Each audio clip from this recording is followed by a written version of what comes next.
Welcome back to the channel. This is a Conrad Tokyo review where we utilize the American Express Platinum Fine Hotels and Resorts benefits where we book through the Amex travel portal where we got spend 3 nights get, I believe it was 25% off. So because we weren't renting a car, we had to walk to the hotel. And let me tell you, since this is in the financial district, they don't make crossing the street very easy. So you had to go up a bridge, down the bridge, through the business building, down below, and then you finally enter the entrance at Conrad Tokyo. You can tell I'm still a little bit sour about it. The great thing about Conrad Tokyo and probably any other five-star resorts, once you are met at the lower lobby, they just take your bags for you and they'll place it into whatever room that you're assigned to. So we took the elevator and we took it up to the lobby, which is on the 30th floor, I believe. The elevator is pretty quick. I think it takes less than a minute to get up to the 30th floor. And once you get out of the elevator, you walk down a hall. And to your right, you have the bar area. And then to the left, you have the welcome reception. For us, because Tokyo was very busy at the time, we had to wait to check in. I think it was like a 10 or a 15-minute wait just because I think they were slammed with the conference that was taking on the hotel as well as people checking out. But once we checked in, it took maybe about 5 minutes and we made it down the hallway on our way to our room. Because we booked through the Fine Hotels and Resorts, we were hoping that we would get an upgrade, but because of the conference and the overcapacity of Japan reopening, we did only get the room that we selected, which was a little bit of a bummer. And our floor was pretty nice. We were on a higher floor. I believe it was the 34th floor in terms of our room, but yeah, it was just a little bit of a bummer not being able to get complimentary upgraded. So once you get out of the elevator, you can walk down the hallway and you end up at our room, which was 3402. One thing I really appreciated, we were all the way at the end of the hallway, so there was minimal noise throughout the day and through the night. And once you walk through the room, you're met with a pretty amazing city view. But also, when you walk through the room, the first impressions are that this room feels just a little bit dated.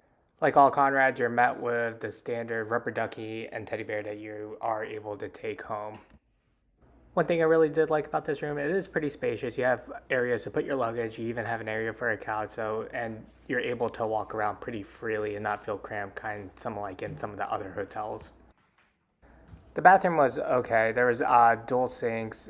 They had the Byredo product, so you had Byredo soap. There was lotion, shampoo, conditioner, body wash, and they had the Conrad toiletry kits where you had mouthwash, toothpaste, razors, and I think it was like a hand scrub or a scrubbing towel that you could use. You have the tub facing the bed. On the left side, you had the toilet that did come with a bidet, and there was a phone in there, ironically. And then on the right side, you had a shower with the Byredo products. But this area was just the area you could really tell that was dated. The floors were old, they were worn out, and I did not like how the shower towel was looking. It was a little, it was turning brown in some areas, so I thought that was a little bit of a letdown in terms of upkeep of a 5 star slash the cleanliness. Especially the price that you pay for this room per night. Overall, the room had a couple things. The wardrobe, there was a lock safe, some plates that you could do dry cleaning, and you did have slippers that you're free to use and or take with you. And the actual bigger wardrobe, you had a place to put your suitcase. You could hang up jackets, an ironing board, as well as I believe that's a steamer. I think next to the wardrobe, there was a place where you could put your luggage, and right near the TV, there was a mini bar, and of course, the prices were out of control. So I suggest not trying to get anything, just walk down to the local convenience store within the building, which I believe is a Family Mart. And here's just a little bit more of snacks as well as cups to use.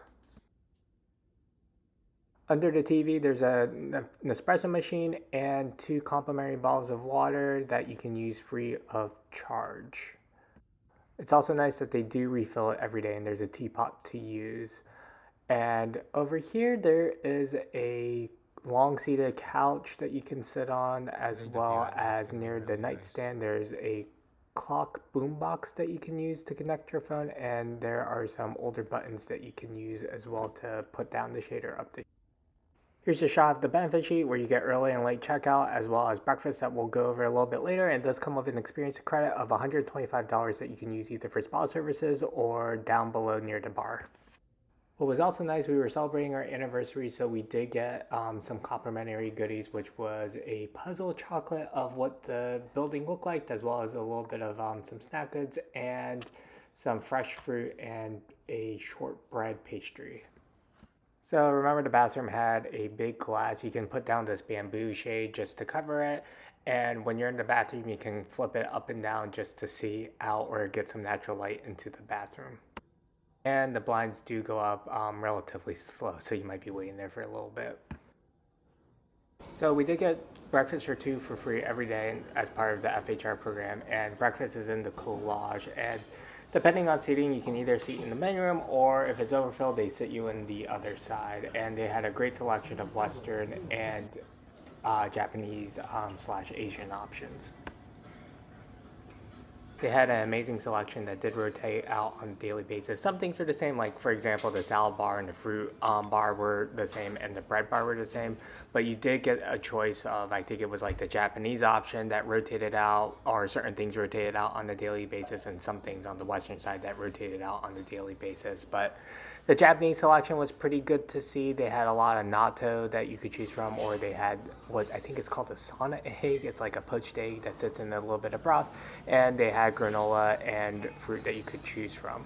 And if you weren't overstuffed enough, once you sit down, they do give you a menu that you can choose from. One day we got the lobster omelet. The next day I got lamb, and Shelly got the mango pancake, and that was pretty good as well. Overall, the food was pretty great. For view instances, if you go to the collage, you do get a city view, but if you ask to go sit on the other side, then you get a view of Tokyo Bay, which is pretty nice to see. So we changed it up on 2 different days. Our room came with $125 that was converted into yen to be able to use on the property. We decided to go with a high tea time down at the bar, which during the day was very crowded because there was a lot of reservations. So I do highly recommend, if you are going to use it for high tea time, to make a reservation in advance. So they did set us in front of the window, so we got a good view of Tokyo Bay, and we got to sit in these nice seats. They were a little on the older side, you could tell, because the seat was a little bit worn out, but the view was pretty good there. Once we sat down, we were greeted with a waiter, and we could choose between hot tea or cold tea. Because it was hot, we decided to go with cold tea, and we got a appetizer of 4 scones that we could enjoy while taking in the view. I'm not gonna lie, the tea time, it was okay. They had a lot of savory bites that we could choose from that were a little on the savory side, which I wasn't expecting. I was thinking more of a sweet type of pastries to choose from, but it was okay. They had the Mizuki spa that you could get a facial or you could get a massage at, as well as this is where the fitness / sauna rooms are. So got on treadmill for a little bit, and then I decided to make my way to the locker room, where you're met with little stations that had everything that you needed, from shaving cream to razors to blow dryers to lotions, anything to get ready for your day, which was pretty nice. Overall, the sauna was pretty nice. It was small but very mighty in power, so you did get to sweat out pretty quickly within just a couple minutes. Overall, what do I think about the Conrad Tokyo? I think the rooms are a little bit outdated, and the bathroom is a little bit dirty in some areas, and the staff help was a little subpar because they were catering to the conference attendees. Would I stay here again? Probably not. I think I would be better off at one of the newer built 3 or 4-star hotels. Overall, I appreciate you guys watching. Tune in for additional content. Thanks for watching. Have a good day. Bye.